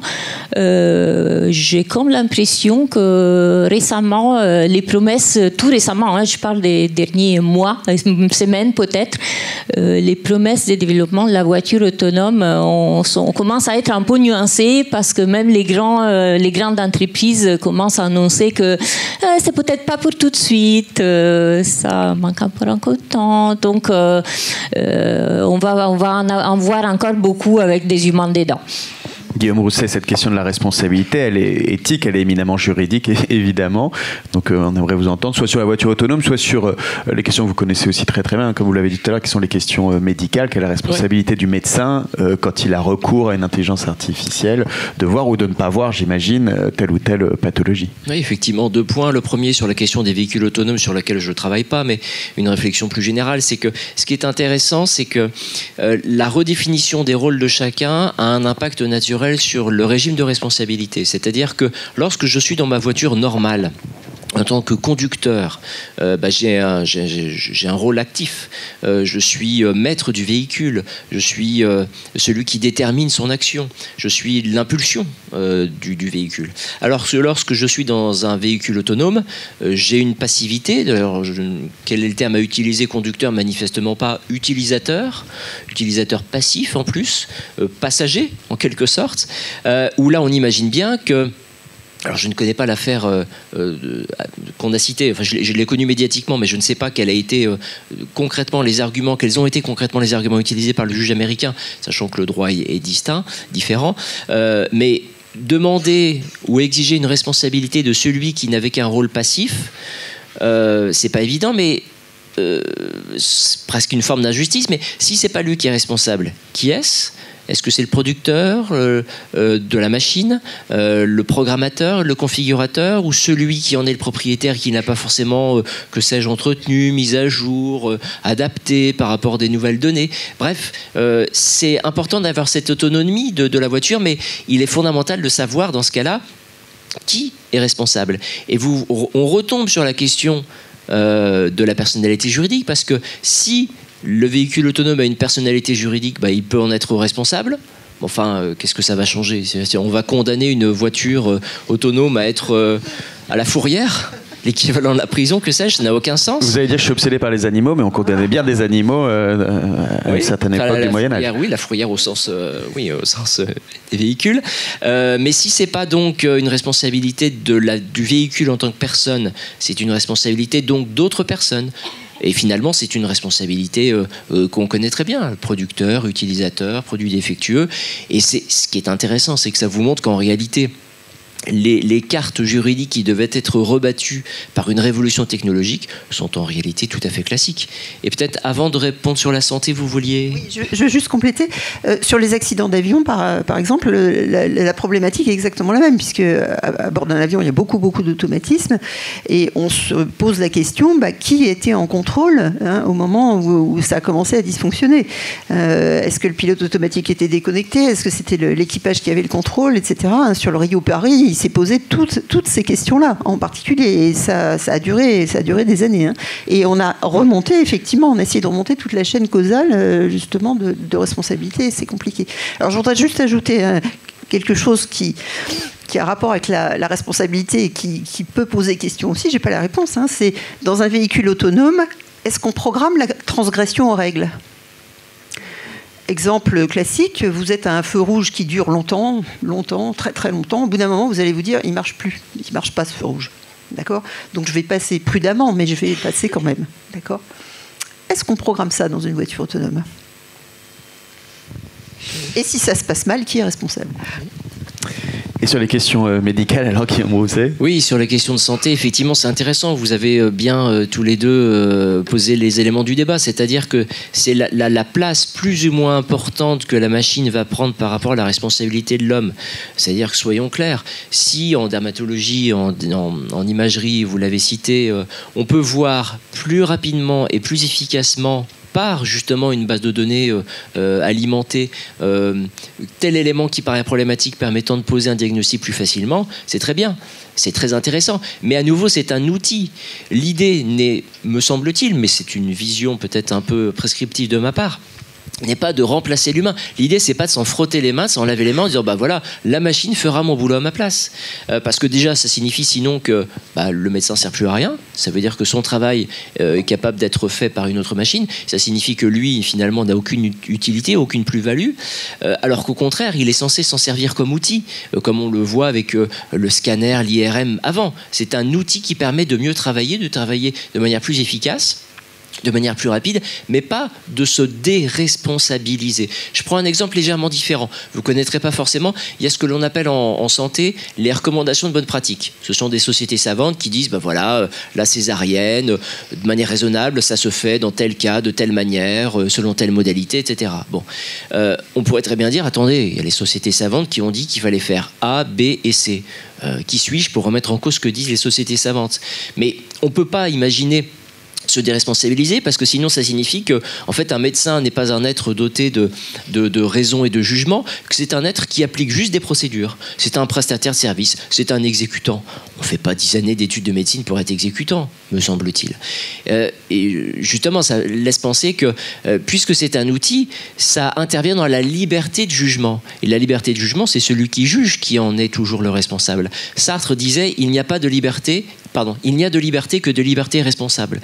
C'est ça, c'est la liberté de jugement, permet de se fonder sur un certain nombre d'outils, les anciens, les nouveaux, les futurs, mais ça ne déresponsabilise pas pour autant, et on aura toujours celui qui dira, vous aviez telle information, résultant de l'intelligence artificielle sur tel diagnostic. Comment vous en êtes-vous saisi ? Comment avez-vous vérifié ? Comment avez-vous confirmé ? Ou est-ce que vous avez simplement et bêtement appliqué ?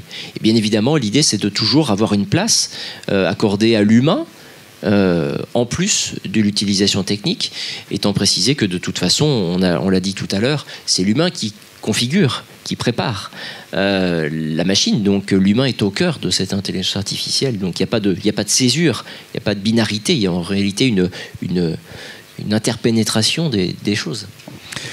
Pour terminer, parce qu'on va passer ensuite aux questions du public, vous aurez la possibilité, je suis sûr qu'il y en aura plein, pour terminer cette discussion donc, sur ces enjeux éthiques liés notamment à la recherche, aux mégadonnées et à l'intelligence artificielle. Est-ce que ça veut dire, selon vous, et je commencerai avec vous, Catherine Tessier, avec cette question compliquée, qu'il faut limiter l'utilisation des logiciels d'intelligence artificielle à ce qui est compréhensible, à ce qui est vérifiable, à ce qui est contrôlable par les humains, et à ce moment-là, est-ce qu'on ne limite pas considérablement les promesses à la fois scientifiques, mais aussi, on l'a vu, sur des questions de santé ou autres de cette intelligence artificielle? Je crois que c'est comme vous le disiez, c'est comme tout outil. Un outil, on le met sur le marché et on l'utilise que si on a garanti, d'une certaine façon, que cet outil marchait bien, qu'il n'est pas dangereux, voilà, qui faisait ce pourquoi on l'a conçu, etc., etc. Donc c'est pas différent, c'est exactement pareil. Alors, quand ce genre de programme, on va l'envisager, pour l'instant c'est pas le cas puisqu'on n'arrive pas à démontrer des choses, mais on va l'envisager dans des systèmes dits critiques, je sais pas, le contrôle de centrales nucléaires ou le pilotage d'un avion ou même à bord d'un véhicule autonome. Il va falloir passer par une phase de vérification, validation, certification. Donc, pour l'instant, on ne sait pas certifier ce genre de programme dit apprenant, puisqu'on ne comprend pas, on ne comprend pas ce qui se passe et pourquoi ils fournissent tel et tel résultat. Donc, on n'arrive pas à définir la batterie de tests formelle ou de bâtir une démonstration formelle mathématique qui permettrait de garantir que ce logiciel fait exactement ce pourquoi il a été conçu, qu'il ne va pas au-delà, qu'il ne va pas faire n'importe quoi, etc. On ne sait pas le faire aujourd'hui et c'est un champ de recherche. Mais à partir du moment où on pourra certifier peut-être, que effectivement ce programme fait exactement ce pourquoi il a été conçu, reste dans certaines bornes, etc., peut-être qu'on pourrait l'envisager. Dans l'avis éthique qu'on va rendre là, sur le véhicule autonome, il est pratiquement certain qu'on va exclure le programme mis à bord de la voiture autonome qui continuerait à apprendre une fois la voiture mise sur le marché, par exemple. Parce que voilà, on ne pourrait plus vérifier, parce qu'il faudrait vérifier à chaque nanoseconde que le programme est toujours conforme. Et ça va devenir très compliqué. Paola Tubaro. Moi, je vois ça plutôt positivement, c'est-à-dire que je pense qu'il y a un énorme chantier de nouvelles recherches qui doivent réfléchir à comment on peut développer tout le potentiel qui existe quand même dans ces technologies, mais dans des directions que nous, en tant que société, considérons désirables et souhaitables. Donc, de l'intelligence artificielle, oui, mais dans quel sens on veut aller? Comment on peut aider au mieux les médecins à faire le boulot? Comment on peut simplifier, améliorer le trafic dans les routes au lieu de peut-être nous imposer quelque chose que personne ne veut finalement? Comment on peut faire quelque chose de plus transparent dans le sens de plus explicable ou interprétable? C'est quelque chose qui déjà existe. Et je rajouterais rapidement un point qu'on n'a pas encore abordé du tout, qui est l'écologie. Ces algorithmes-là consomment des quantités d'énergie qui sont phénoménales. Un groupe de chercheurs a récemment, il y a quelques mois, publié un papier où ils ont fait un calcul très précis de la consommation d'énergie lié à l'usage d'un algorithme d'intelligence artificielle qui notamment s'occupait de traitement de texte, traitement de la langue. Et ils ont remarqué que c'était équivalent à quelque chose comme, je ne sais pas combien de voyages intercontinentaux, un machin incroyable. Il y a effectivement un problème écologique majeur. Et donc, comment est-ce qu'on peut faire? Qu'on peut faire d'une manière ou d'une autre, à développer des outils de développement de l'intelligence artificielle qui soient plus écologiques que ce qu'on a. Et puis, dernièrement, comment on peut faire en sorte que des algorithmes se développent dans le respect des humains qui travaillent pour eux, de ceux qui annotent les images ou qui enregistrent des phrases pour que les algorithmes de traitement de la langue arrivent à trouver qu'est-ce qui a dit quoi. Ce sont des questions ouvertes, mais aussi pour moi des champs de recherche ouverts et très fascinants et très stimulants pour la suite.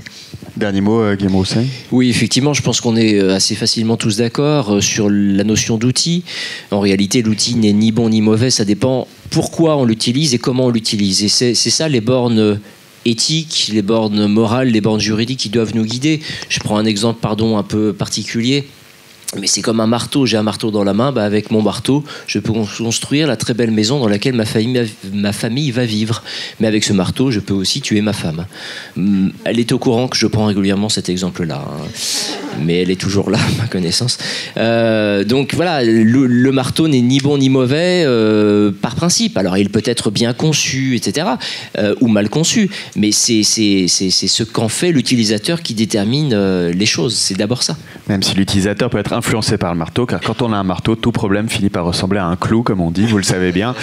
Donc, est-ce que des questions peut-être dans le public? On va prendre des micros. Donc, oui, il y en a plein. La main, voilà, génial. On va prendre. Donc, vous faites des questions courtes, concises. Je vous rappelle que tout sera filmé et mis en ligne bientôt. C'est la lumière. On a une première question au premier rang. Bonsoir. D'abord, je suis ici. Bonsoir. D'abord, je voulais vous dire merci beaucoup à tous les trois pour votre expertise, c'était vraiment passionnant. Tout à l'heure, vous avez mis en lumière le fait que l'utilisation de l'IA était tributaire des données qu'on lui fournissait. Madame Toubarou, vous avez notamment pris l'exemple chez Amazon donc du recrutement avec les CV donc, qui se basaient sur l'historique de discrimination. Je voulais savoir, est-ce que si c'est possible, on peut régler ce problème de l'historique? Est-ce qu'on peut régler le problème donc comme vous l'avez évoqué, des biais? Est-ce qu'on peut régler ces biais-là parce que dans la mesure où ça demande une certaine forme d'innovation de la part de l'IA, donc non pas seulement de l'application, mais aussi d'innovation, donc ne pas refaire ce qui était déjà dans le passé. Est-ce que c'est aujourd'hui possible avec l'IA? Et si oui, comment est-ce qu'on supprime ces biais si c'est possible? Alors, la question de l'élimination des biais de discrimination, c'est en effet l'un des champs de recherche importants en ce moment pour l'intelligence artificielle.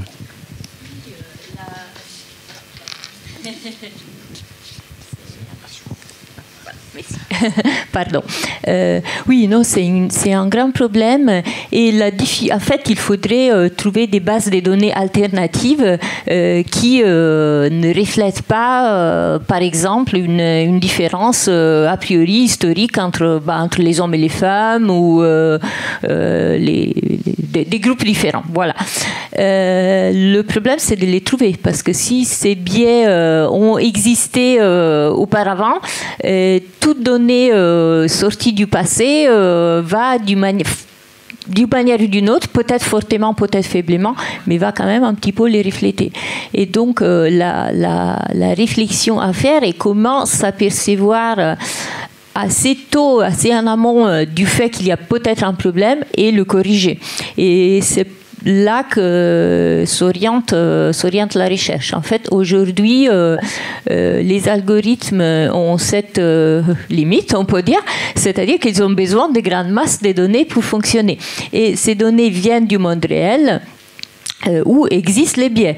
Et du coup, on peut dire, on peut même voir ça quelque part positivement parce qu'ils font apparaître au grand jour des biais qui existaient déjà mais qui n'avaient peut-être pas été reconnus comme tels.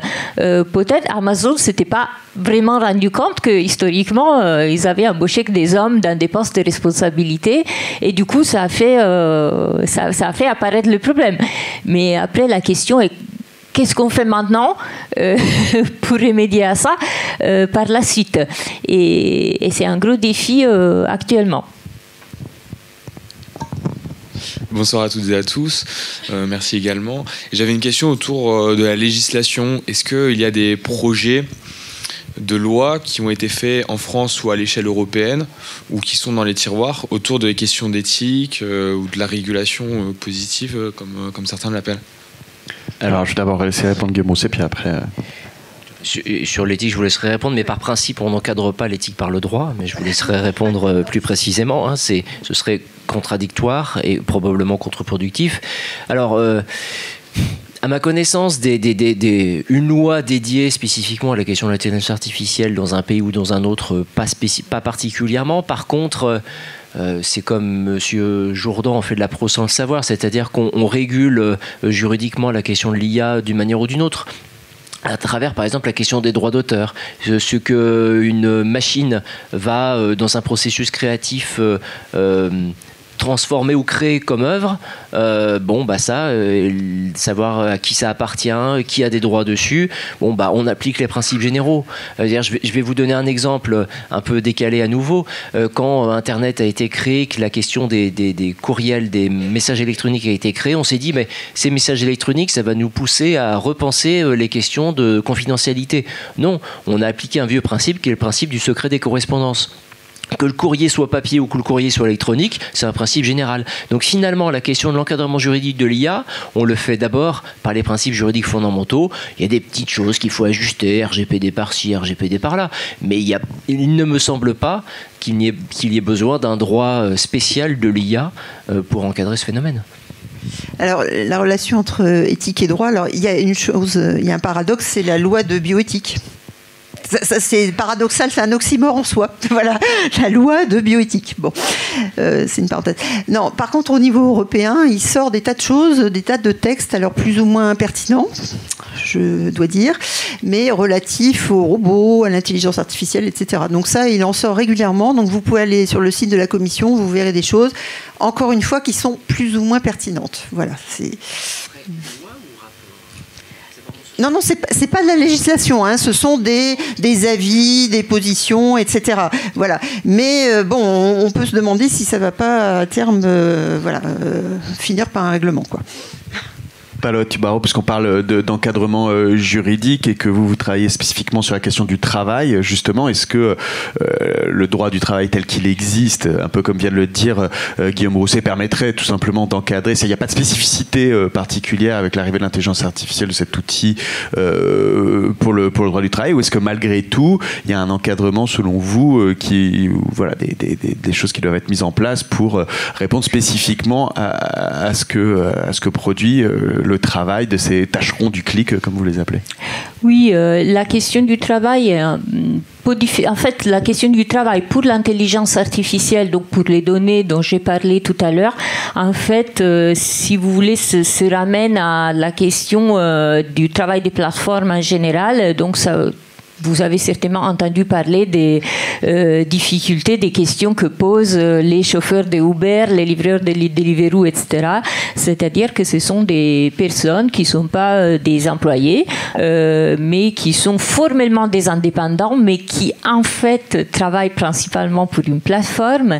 Et donc il y a un petit peu un brouillage de frontières entre ce qui est en fait dans le système actuel, le travail salarié et le travail indépendant. Et pour les travailleurs des plateformes qui s'occupent de faire la notation d'images, la transcription des textes, l'enregistrement de voix, etc., pour l'intelligence artificielle, c'est la même chose. C'est-à-dire que ce ne sont pas des employés qui font ça, ce ne sont pas des employés des plateformes, mais ce sont des gens qui sont payés à la tâche pour avoir enregistré 10 minutes de phrases lues à voix haute en français, ou avoir traduit des petits bouts de texte, ou avoir marqué chien et chat sur des images. Et donc ça pose exactement en fait les mêmes problèmes que les chauffeurs de Uber et les livreurs de Deliveroo, c'est-à-dire que c'est pas vraiment hyper clair comment il devrait être encadré et le fait qu'ils soient formellement des indépendants contractuels, enfin pas contractuels mais sous-traitants. Ça ne correspond pas vraiment à leur situation. Donc il y a des débats, en fait, pas que en France d'ailleurs, parce que c'est plus ou moins les mêmes problèmes qui se posent dans différents pays, autour du travail des plateformes. Et la question qui se pose est est-ce que il faut les ramener à un statut plus proche de celui du salarié, sachant que c'est quand même pas évident parce que beaucoup d'entre eux, par exemple, travaillent occasionnellement sur les plateformes. Ils sont pas tous là tout le temps, voilà. Et est-ce que donc il faut les ramener au statut de salarié ou est-ce qu'il faut trouver plutôt un statut intermédiaire qui existe dans certains pays mais pas tous? C'est une question ouverte. Alors je ne suis pas juriste, je ne vais pas commenter sur les détails de ces formes contractuelles, mais disons que c'est un débat qui est ouvert et qui concerne d'ailleurs plusieurs pays où ça se pose plus ou moins dans les mêmes termes. Bonsoir, encore merci beaucoup. J'aurais 2 questions si possible, une courte, assez fermée. On a parlé un peu de la pollution. Est-ce que ça ne viendrait pas principalement de la consommation d'énergie, qui demande une grande consommation d'énergie? Si on arrive à trouver une énergie plus verte, est-ce que ce problème ne serait pas pallié tout simplement? Alors, deuxième question en même temps. On demande à la machine de toujours faire mieux que l'homme. En disant, elle se retrouve dans une situation de dilemme et le but, c'est d'essayer de trouver une 3e solution pour justement pallier à ce dilemme. Pourquoi on se freine là-dessus en se disant, ça reste un outil? Pourquoi on cherche à faire en sorte que l'homme soit dépassé par la machine, justement? C'est peut-être aussi pour ça qu'on en a peur. Alors, on va commencer par la dernière question ou... Non, alors on va commencer par sur la question de la pollution et puis ensuite on reviendra sur le dilemme de la machine. Ok, donc sur la question de la pollution, alors oui, c'est un problème d'énergie, certainement. Il y a aussi un problème de matières premières, usage des matériaux rares, le lithium en particulier, dont sont faites les batteries de nos ordinateurs, smartphones, tablettes et tout cela. Ce sont des métaux rares qui sont extraits dans des pays comme la Bolivie ou le Chili, où c'est dans des conditions qui rappellent l'extraction des diamants en Afrique, de l'or et tout cela, avec tous les problèmes que ça peut poser. Donc il y a cet aspect-là aussi qui concerne pas que l'intelligence artificielle, il faut dire. Parce que il y a d'autres applications, mais en général, les nouvelles technologies telles qu'elles sont utilisées aujourd'hui s'en servent pas mal, et c'est un autre problème majeur à rajouter à la question de l'énergie. Oui, alors votre question, c'est quasiment une question philosophique là sur est-ce que la machine doit faire mieux que l'homme, en particulier, et ne pas renverser son verre? Alors, mieux, mais au sens de quoi? C'est-à-dire plus vite, de façon plus pertinente, en consommant moins d'énergie. Ça veut dire quoi, mieux? Alors déjà, il y a la question sur mieux. Qu'est-ce que ça veut dire faire mieux que l'homme? Bon. Et puis, l'homme ou l'humain, quel humain? Hein, c'est-à-dire faire mieux ou aussi bien que l'humain, mais quel humain? C'est pas évident non plus. Des humains, on est tous différents les uns des autres, donc quel humain? Voilà. Et puis, de façon plus générale, est-ce qu'on doit finalement répliquer dans la machine ce que font les humains ou envisager quelque chose de complètement différent? D'ailleurs, c'est ce que font les algorithmes statistiques. Ils font des choses complètement différentes qu'on n'arrive pas à interpréter d'ailleurs. D'accord? Et on est dérouté du coup. Voilà. Donc c'est vraiment une vraie question, mais là, il n'y a pas de réponse. C'est mieux au sens de quoi? Quel humain? Et puis, doit-on singer les humains, si j'ose dire? Une autre question ici. Bonjour et merci de nous avoir donné cette conférence. Moi, j'aurais aimé avoir votre avis sur la question de la souveraineté. Est-ce que la souveraineté en lien avec l'intelligence artificielle ne devient pas un concept, bon là c'est radical de le dire comme ça, mais obsolète, dans la mesure où est-ce que la France à perdre son temps à se poser des questions législatives, d'éthique, etc., ne risque pas d'être à la traîne comme elle c'est aussi assez radical et très vite dit comme ça, mais comme elle l'a été sur des questions comme Internet, et donc voilà. Enfin, est-ce que ce n'est pas, enfin, est-ce que le concept de souveraineté marche toujours, ou est-ce qu'il ne faut pas le repenser quand on parle d'intelligence artificielle? Vous dites ça parce que vous n'avez pas connu le Minitel, vous êtes trop jeune. Peut-être sur cette question de la souveraineté. Oui, alors c'est pas une question juridique, c'est d'une certaine manière une question presque de science politique et de vision des choses. Mais si j'essayais de réfléchir comme un juriste, je dirais droit suiveur ou droit suivi, c'est-à-dire que est-ce que parce que la souveraineté se retrouve maltraitée par le développement de l'IA, il faut la brocarder, ou est-ce qu'au contraire, il faut essayer de la maintenir et pour développer d'une manière adaptée l'IA? C'est comme le rapport avec la question de la biotechnologie ou de la bioéthique. Est-ce que c'est le droit qui doit donner un cadre qui permet au progrès scientifique de se développer, ou est-ce que c'est le progrès scientifique qui, en se développant, permet de repenser le cadre juridique? Franchement, j'ai pas la réponse. C'est une question de vision de société. Après, la souveraineté, c'est un concept qu'on peut toujours repenser. Il y a une quantité de sociétés qui ont pu évoluer sans ça. Est-ce qu'il faut le faire pour autant? Ça veut pas dire ça, mais il y avait quand même deux dimensions dans la question, et j'aimerais vous entendre là-dessus, si vous voulez bien, Catherine Tessier. C'est aussi la question de savoir, tout simplement pour le redire aussi brutalement, est-ce que l'éthique freine le progrès scientifique? Alors oui, c'est pas tout à fait la réponse à votre question. Alors sur la souveraineté, je vais faire un peu de pub. Avant le comité du numérique, là, elle a été mise au sommeil, la commission de réflexion sur l'éthique de la recherche en sciences et technologies du numérique, donc la CERNA, qui a rendu un avis sur la souveraineté. Donc vous pouvez aller sur le site de la CERNA, CERNA, vous regardez dans les publications, il y a un avis sur la souveraineté, justement. Alors, la question c'était... Ah oui, est-ce que l'éthique freine? Alors, en quelques mots. Si on réfléchit de manière éthique correctement, ça devrait faire partie du métier, en particulier de chercheur, intrinsèquement. C'est-à-dire de chemin faisant, de réfléchir à ce qu'on est en train de faire, comment on le fait, et les impacts de ce qu'on va faire et de ce qu'on va produire. Ça fait partie du métier de chercheur. Voilà. Si on fait ces recherches sans se préoccuper de questions éthiques, c'est problématique quand même. C'est-à-dire qu'on fait de la recherche complètement hors sol, en ne s'interrogeant pas soi-même sur sa propre recherche. Le chercheur a une responsabilité, ne serait-ce qu'une responsabilité morale, sur le sujet de ses recherches, sur la façon dont il les conduit et sur les impacts de la recherche sur la société. D'accord ? Donc ça fait partie intrinsèque du travail de chercheur. Alors, je ne sais pas si vous êtes doctorant, je vous vois mal, mais bon.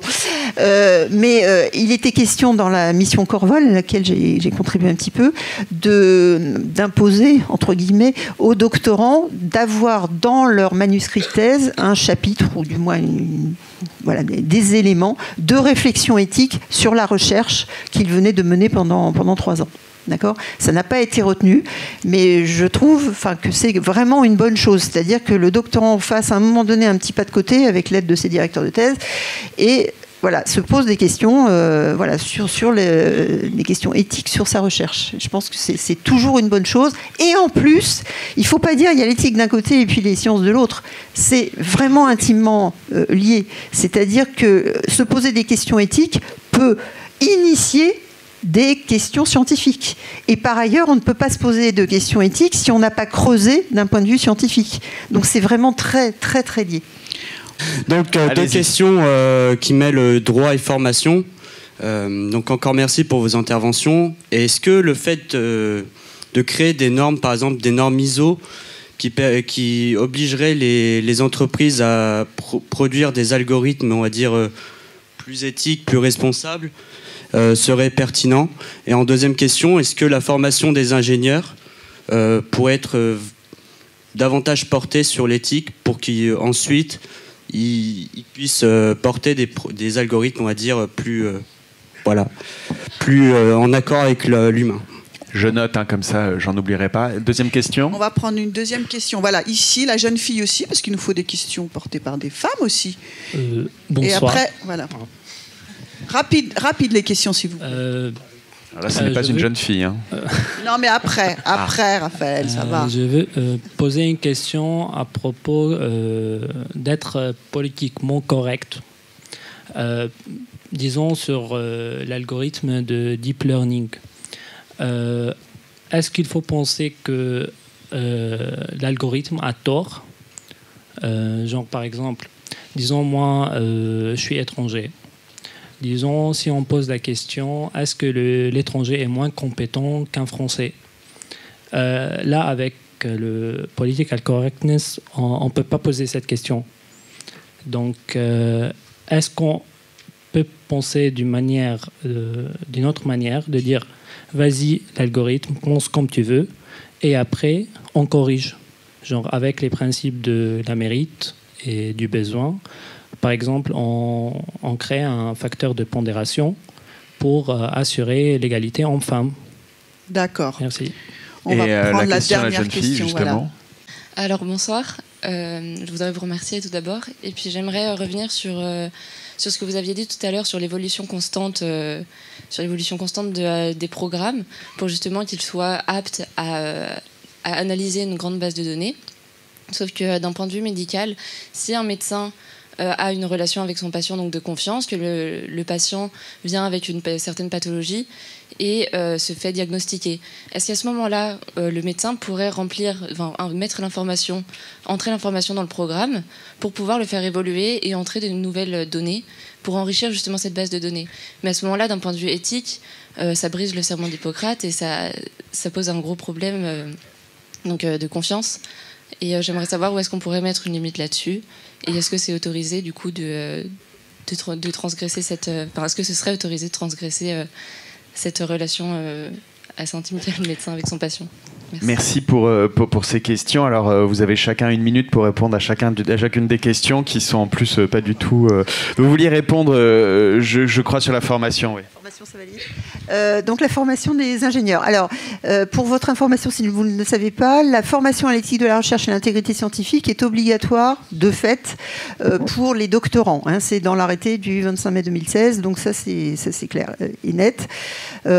Pour les ingénieurs, alors de plus en plus d'écoles d'ingénieurs mettent dans leur programme, alors peut-être pas à disposition, c'est peut-être pas forcément dans le tronc commun, mais ça vient au moins en option, voilà, autour d'ateliers de réflexion éthique sur le métier d'ingénieur et en fonction de l'école ou de l'ingénierie spécifique, de s'intéresser à des questions spécifiques. Par exemple, moi j'enseigne à l'ISAUS PRO, donc on a des questions spécifiques sur l'aéronautique, le spatial. On n'a pas évoqué le coût de la Lune, mais est-ce qu'il est pertinent d'aller installer des labos de recherche sur la Lune, ou est-ce qu'il vaut mieux laisser la Lune tranquille? Voilà, ça c'est une question qui se pose.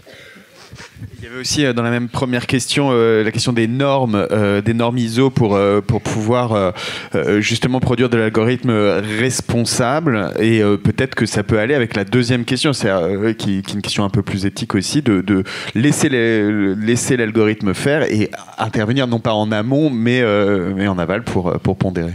Sur la norme ISO, c'est intéressant, mais c'est ce que l'on appelle avant du droit mou, maintenant de la soft law, c'est-à-dire que c'est pas du droit au sens classique du terme, au sens coercitif, où on est obligé de suivre une norme. Les entreprises qui suivent des procédures et des normes ISO, ça se fonde sur une démarche volontaire, parce que c'est une démarche qualité, parce que ça va permettre un avantage concurrentiel, parce que ça améliore les procédures. Mais je ne dis pas que les normes ISO, c'est pas utile, hein, soyons clairs. Surtout dans le champ de la santé, c'est des choses que l'on voit d'une autre manière. Mais c'est un outil, mais à partir du moment où il n'est pas coercitif, où il n'est pas contraignant, mais il repose sur la volonté, ça ne peut pas être le seul outil. Après, sur la question de monsieur, sur laisser faire et ajuster, moi, ça me paraît le plus sage. Parce que effectivement, on dit voilà, prendre une décision en fonction d'un critère de nationalité, ça paraît discriminant, à moins que le critère de nationalité révèle un type de compétence qui est plus développé chez celui qui n'est pas français, ou qui est au contraire plus développé chez celui qui est français. C'est-à-dire qu'il peut y avoir des bonnes raisons, des bons objectifs et des bonnes méthodes proportionnées à l'objectif, autant ne pas se couper de la possibilité donnée par l'IA, quitte à effectivement faire du correctif après. J'aimerais vous entendre, Paula, sur le politiquement correct, mais puisque vous aviez juste 2 secondes, Guillaume, puisque vous aviez le micro, parce que la dernière question, elle touchait aux questions de santé et de confidentialité et de serment d'Hippocrate, dans le cas de faire évoluer un logiciel d'intelligence artificielle en rentrant les données de son patient qui a toute votre confiance. Oui, mais le problème, c'est que je ne sais pas y répondre à cette question, dans le sens où, effectivement, est-ce que ça bouscule le serment d'Hippocrate ? Peut-être, il faudrait voir quoi, je ne suis pas totalement certain. Et même si ça le bouscule, le serment d'Hippocrate n'a qu'une valeur symbolique. Ce n'est pas une obligation juridique, donc ça renvoie à la déontologie. Le secret médical en est Le secret médical, oui. Ça, c'est parfaitement juridique, c'est parfaitement déontologique. Mais je veux dire, moi, je ne souhaitais pas initialement répondre à la question parce que je ne saisis pas dans quelle mesure ça remet en cause le serment d'Hippocrate. Mais on pourra en discuter de manière informelle. Juste un petit complément. C'est toujours pareil. Sur le fond, votre question renvoie à la question du consentement. C'est-à-dire à quoi le patient va consentir. C'est-à-dire est-ce qu'il va consentir à ce que ces données de la consultation du jour soient rentrées dans le système pour enrichir le système ou pas. Et le problème, c'est comment on va demander ce consentement. C'est-à-dire, quand vous allez au labo d'analyse médicale, est-ce qu'on va vous donner une fiche de consentement vous permettant de laisser vos données ou pas, ou de vous opposer, de laisser vos résultats d'analyse enrichir le système ou non? Je rebondis brièvement sur cette question de la santé et puis j'en viens au politiquement correct. En fait, ça se passe déjà pas mal dans plein de cliniques, institutions médicales où on vous demande votre consentement à ce que des données issues de vos analyses puissent être utilisées pour des études scientifiques et vous dites oui ou non. Et donc, voilà, après, il faut le faire proprement et tout, mais dans la mesure où on trouve une manière de le faire et de permettre aux patients de comprendre ce qui va se passer, je ne vois pas le problème. Voilà. Donc, sur le politiquement correct, moi, je dirais que si on voit l'algorithme comme un outil qui est mis au service d'une prise de décision, alors on peut très bien faire des tentatives et voir ce qui se passe à la fin. Il faut être très attentif à la fin et s'apercevoir s'il y a quelque chose, s'il y a systématiquement rejet des non-français, par exemple, parce que ça va pas. Mais on peut effectivement... il faut qu'il y ait une intervention humaine, une révision et une utilisation des résultats comme un outil qui nous aide à prendre la décision, mais qui ne sont pas eux-mêmes la décision, en fait. Très bien, merci. Bon, on va vraiment vous applaudir parce que c'était passionnant. Merci.